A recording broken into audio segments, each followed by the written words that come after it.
Hi, welcome back to Raunchy Reality Recaps. Now, in this video, we're going over Prince Harry and Meghan Markle. Now, I haven't really been following them over the years, haven't really had much interest, but in the last couple of months, yeah, they've become pretty interesting themselves. For not being a reality TV, they sure do have a lot of drama. Now,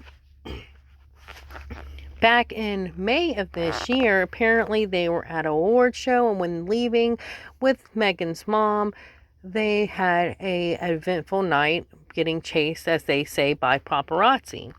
Now, in their statement, they said that they, in a near catastrophic car chase with highly aggressive paparazzi, it was a relentless pursuit lasting over 2 hours, resulting in multiple near collisions involving other drivers, pedestrians, and cops as well. And then their security guy put out a statement saying that there were about a dozen vehicles, cars, scooters, bicycles. The public was in jeopardy at several points. It could have been fatal. They were jumping curbs and red lights. But that's not exactly how everybody else saw it. Now, apparently, during the middle of this, they got into a cab when the cab driver came out to say that, they kept following us. They kept coming right to the car. They took pictures as they were stopped, and they were filming us. He wouldn't call it a chase. He never felt like he was in danger. And yeah, he said it's safe. It's New York City. It's safe. So then you have the spokesperson for the NYPD, and they said there were numerous photographers that made their transportation challenging, but Meghan and Harry arrived at their destination. There were no reported collisions, injuries, or arrests. Yeah, so we all see what's happening here.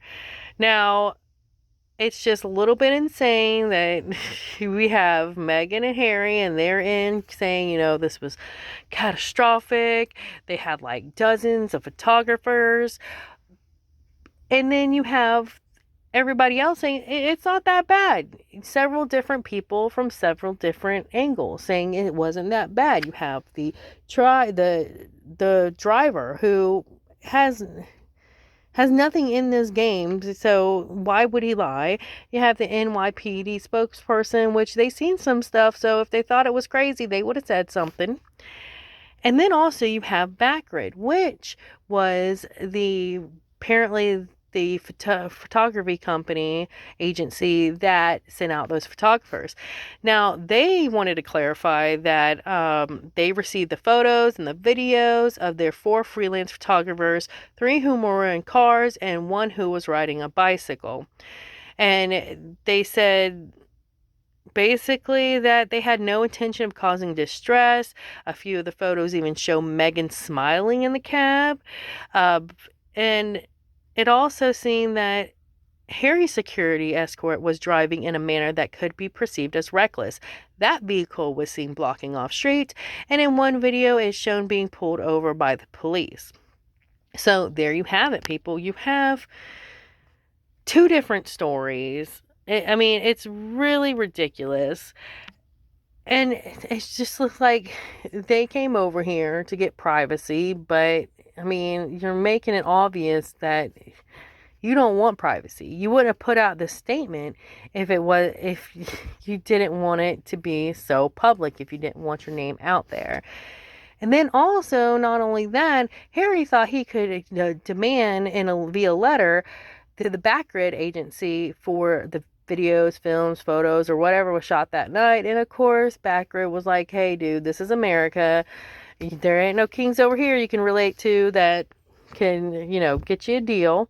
So, yeah, property's ours. We own it. Sorry for ya. So, yeah, their statement was much more eloquent and much more petty. So, yeah, if you want to read that as well, I'll try to put that on also.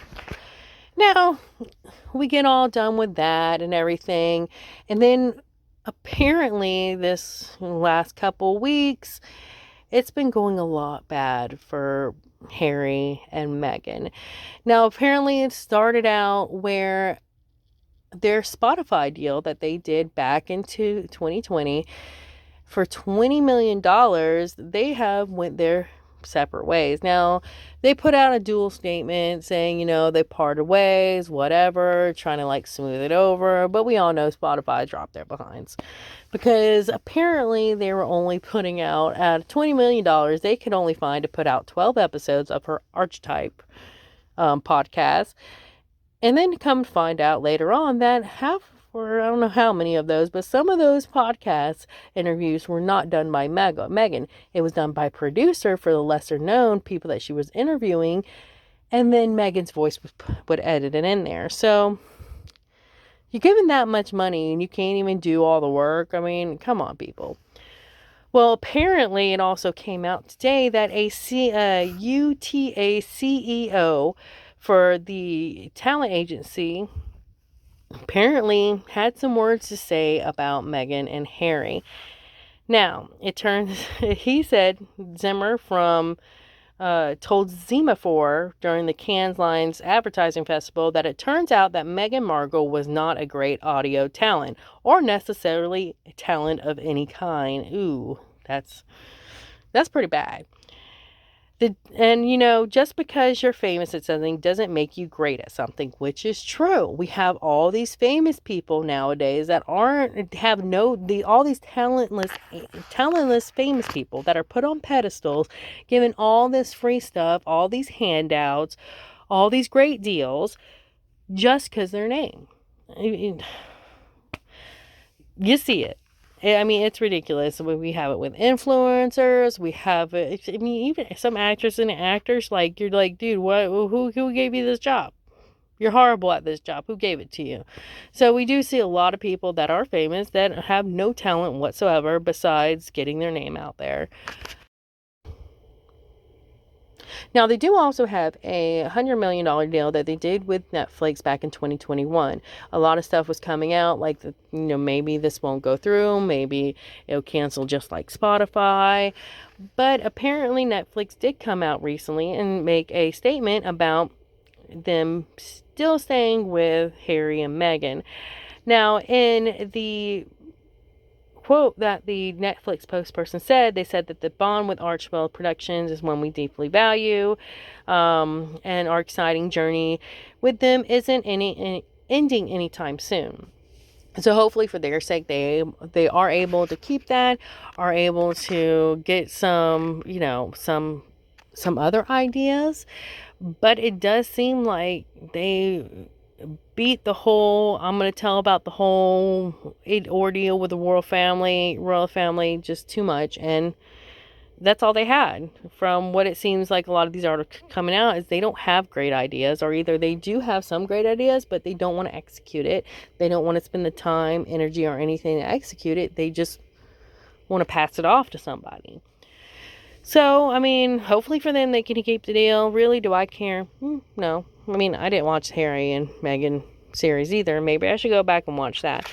But you also have, which this right here is why it got me so interested also in Harry and Meghan, from just getting so irritated that I had to do a video. And apparently what it is one of the or some of the executives at like Spotify, different companies, are kind of irritated when Harry said in an Oprah interview that he did these deals with Netflix and Spotify out of desperation because his family was no longer going to pay for his security, which, why should they do?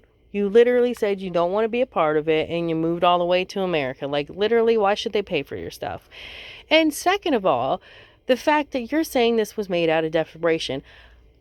I'm sorry. Do you even know what desperation is? Do you know what desperation is? Do you know what it feels like? Do you even know the meaning of the word? Because signing any kind of signing a deal signing deals for over $150 is not desperation. It's not desperation. That's greed, dude. That's greed. Straight up greed. Don't know how you look about it. Because If you really want to know desperation, try being a parent that is living paycheck to paycheck.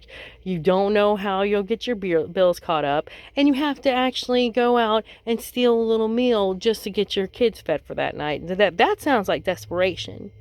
That sounds like desperation. You signing $150 worth, $1 million worth of contracts is not desperation, dude. It's not. It's greed, plain and simple. If you really wanted to be private, if you really cared about your privacy, your kids' privacy, and y'all living a normal life, you wouldn't have packed up your stuff and moved to the one place in America, one of the one most popular places in America that people are going to be following you around. Like, you want to go see paparazzi, go to Los Angeles or any place around that. That's where you're going to go, and you go right there.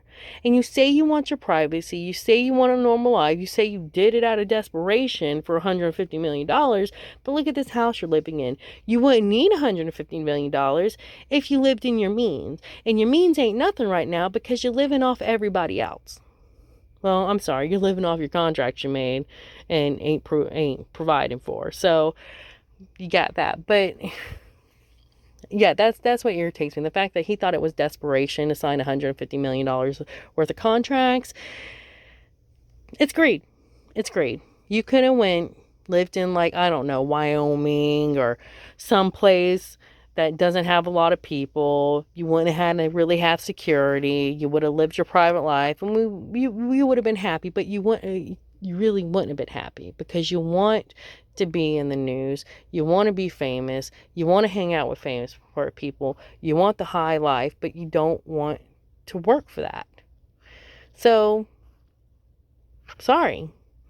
Again, sorry I went on a tangent there, but that right there, saying it was desperation out of you signing $150 million contracts, is bull. Like, I just can't get around that. But anyways, that's all I have today. So I'm going to start keeping up with these people because they irritate me. So y'all like, subscribe, and share. And if you do love Prince Harry and Meghan Markle, I am sorry. I am sorry. And, like some of my other videos, I understand if you hate me. If you like them, I understand. But y'all have a great day. Like, subscribe, share. Bye.